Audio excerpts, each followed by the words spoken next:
Check out my Society 6 shop at society6.com/keepitcrafty. Or for these specific products, you can find links in the description below. Using a piece of poster board, measure and cut out a 16-inch by 16-inch square.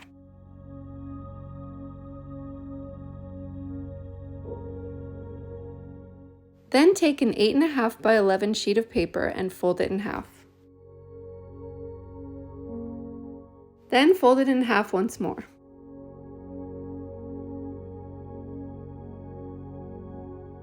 Then place your folded paper right in the center of your poster board. I'm going to use a Sharpie to trace around it just so you can see what I'm doing, but you should use a pencil and draw as lightly as you can because you may have to erase the lines later. Most of the lines will be covered by spray paint at the end, but just in case a few of them peek out, it will be easy to get rid of them by using a pencil.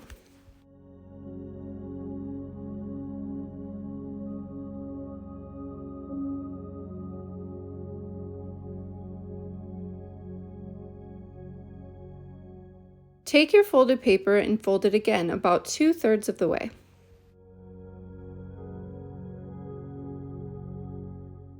Then place it above the rectangle that you just drew and try to make sure there's equal space between the top of the poster board and the top of the rectangle. Then trace around the folded paper.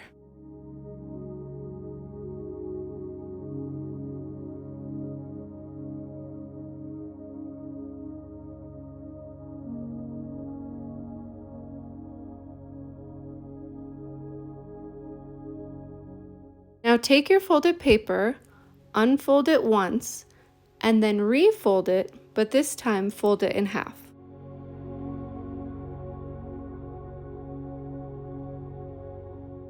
Then fold it in half once more.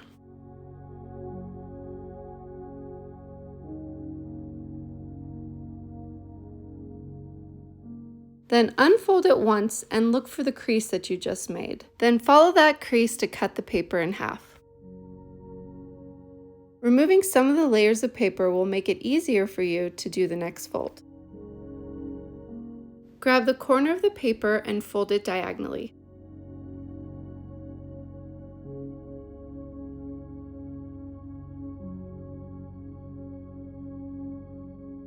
Try to make your fold look like a right triangle.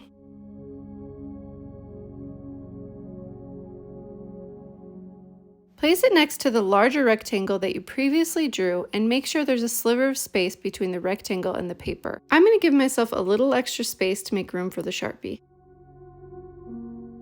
You're just going to need to trace the top and bottom of this paper, you do not need to trace the sides.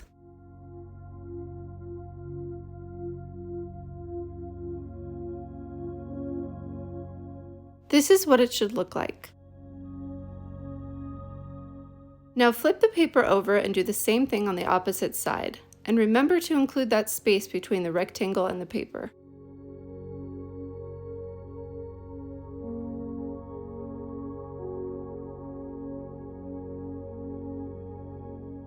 Next, undo the triangle fold and replace it with a square fold.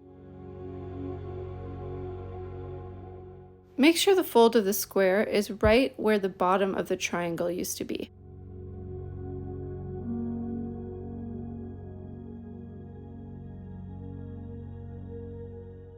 Place the paper underneath the larger rectangle.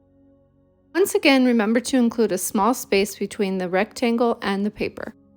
Trace above the paper and below it, but not on the sides.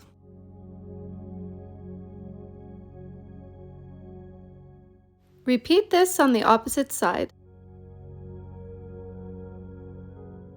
Now I'm going to switch over to the pencil version of this. This is what yours should look like so far.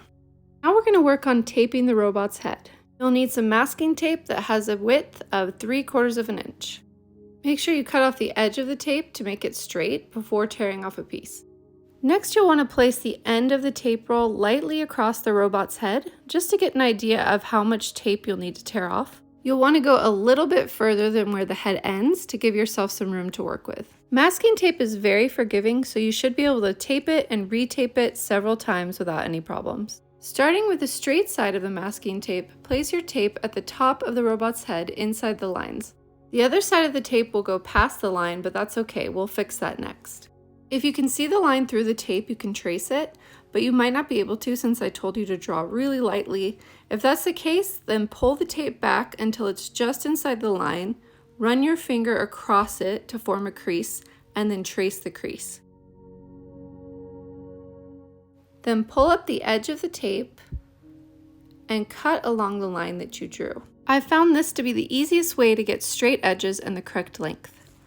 Repeat this process with the next piece of tape, but this time we'll be placing it at the bottom of the robot's head.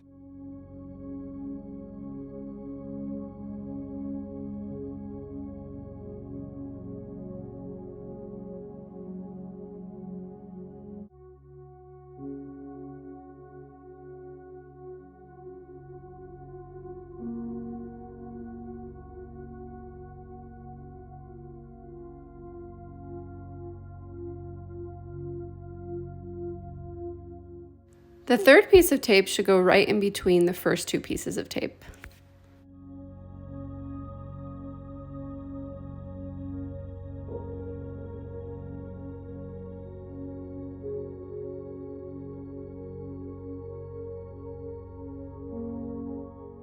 Next, cut off a piece of tape that's 1 1/4 inches long and place it in between the top two strips of tape in the center.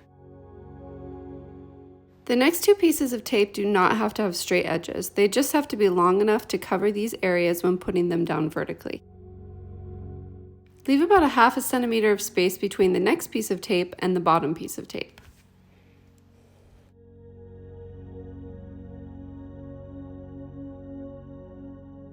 Then cut off two 1-inch pieces of tape and cover both sides of the 1/2 centimeter space.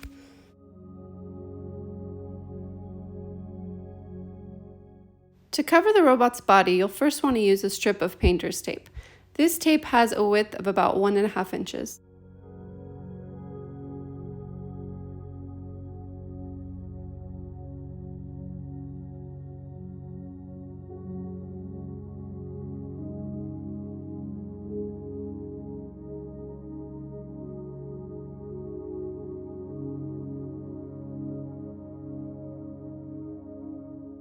Then place a piece of painter's tape on the very bottom of the robot's body.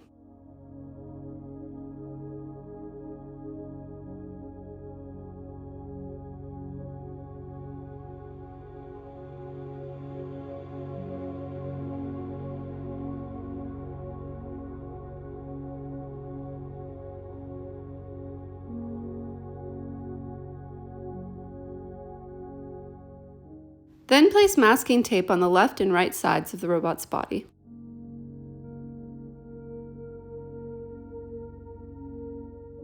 Next, you'll want to place 2 more strips of tape between the previous two, but you'll have to kind of eyeball it and possibly make a few adjustments to make sure they're evenly spaced.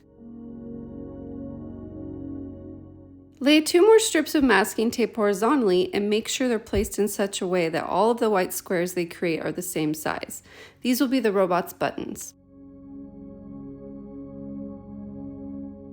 Take another strip of painter's tape and line up the top edges of the tape with the top edges of the lines you drew.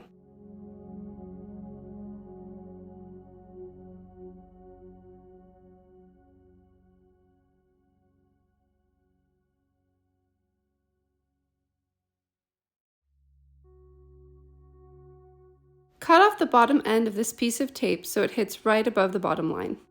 Then grab the corner edge of the top of the tape and pull it back until you expose that small strip of white paper that you previously marked off.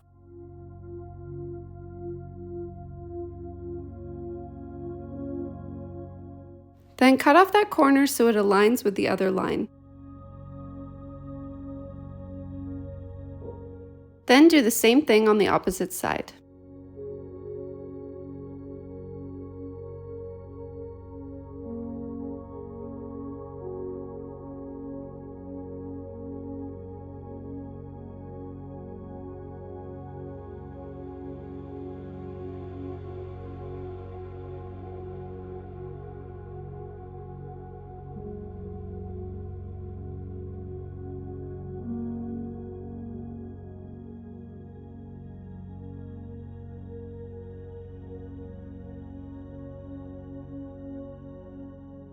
Next, put a piece of painter's tape on your table and then get a juice cup or glass. Put one side of the glass close to the edge of the tape and then trace around it.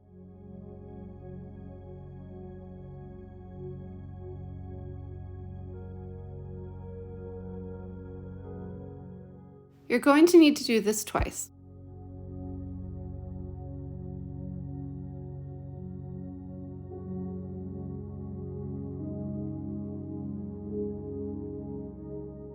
And then cut them out.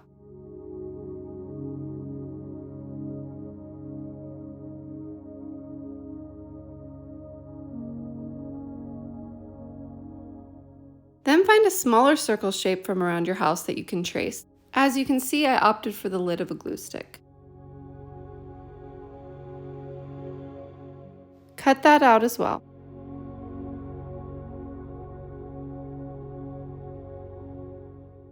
Do the same thing with the other half circle.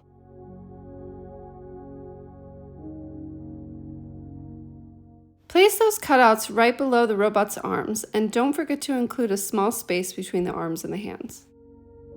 Cut off a small piece of painter's tape and place it vertically between the robot's head and body. And as usual, don't forget to leave a slither of space above and below the piece of tape.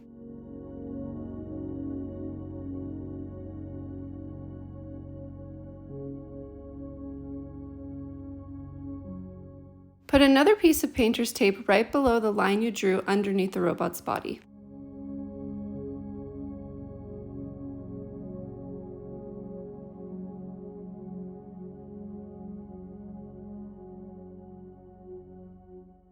Then cut off the end of the tape so it stops just above the bottom line you previously drew. Repeat this on the opposite side.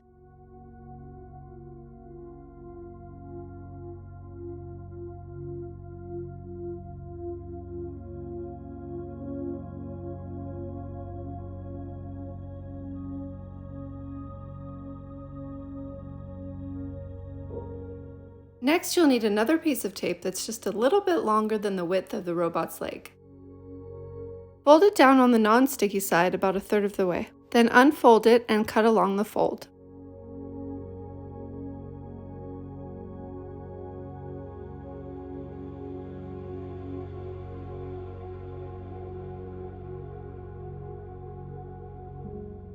Then mark and cut the tape so the robot's foot is about 1/2 centimeter wider on either side than the robot's leg.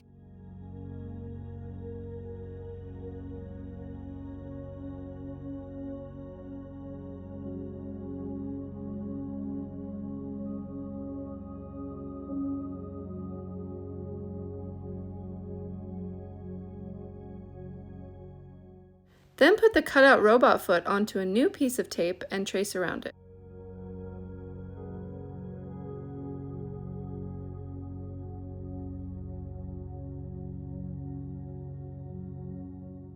Then cut out the second robot foot.